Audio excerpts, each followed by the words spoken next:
첫 번째 강의로 책을 쓰려면 기획서와 컨셉이 필요하다는 주제로 이야기를 하겠습니다. 우선 첫 번째로 집 짓기에는 설계도가 필요하듯이 책에는 기획서가 필요합니다.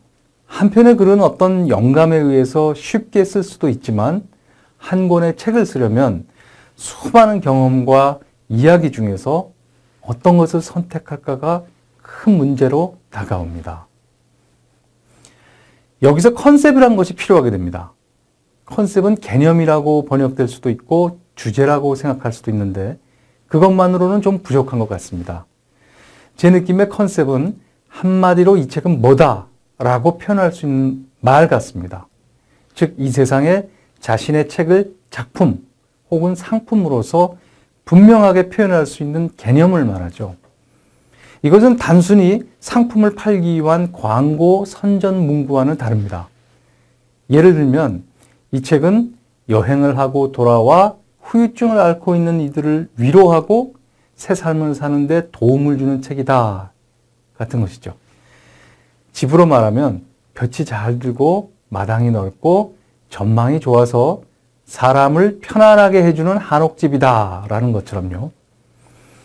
그런데 컨셉은 자신의 생각도 중요하지만 독자들과의 소통도 중요합니다. 집을 지어서 자기 혼자 산다면 모르겠지만 그걸 판다는 행위로 들어가면 소비자의 편의와 취향을 생각해야 되죠.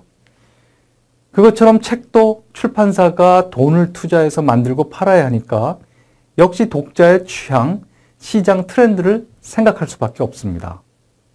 그러나 책은 무조건 팔기만 하는 것은 아닙니다.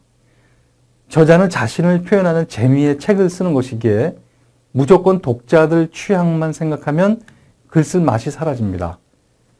그래서 책의 컨셉은 작품성, 사회성, 상품성이 모두 합해지는 교집합이라고 할 수 있습니다. 이렇게 컨셉을 잘 잡아야 구성도 잘 되고 글도 잘 써지며 출판사에서도 환영받습니다.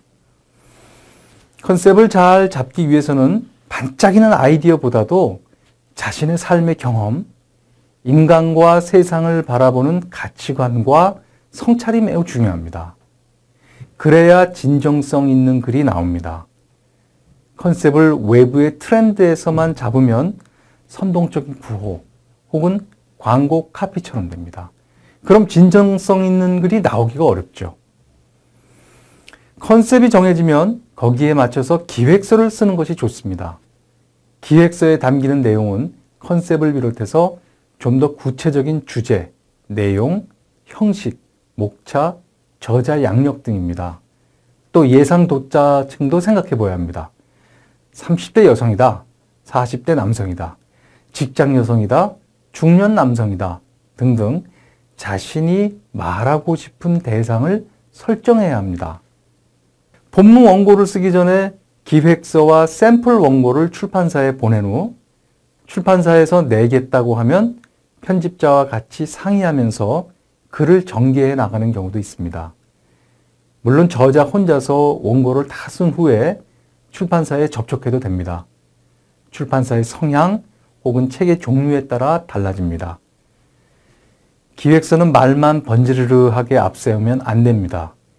자신의 능력을 벗어난 기획서를 쓰면 아이디어는 좋지만 실제로 쓰지 못할 수도 있습니다.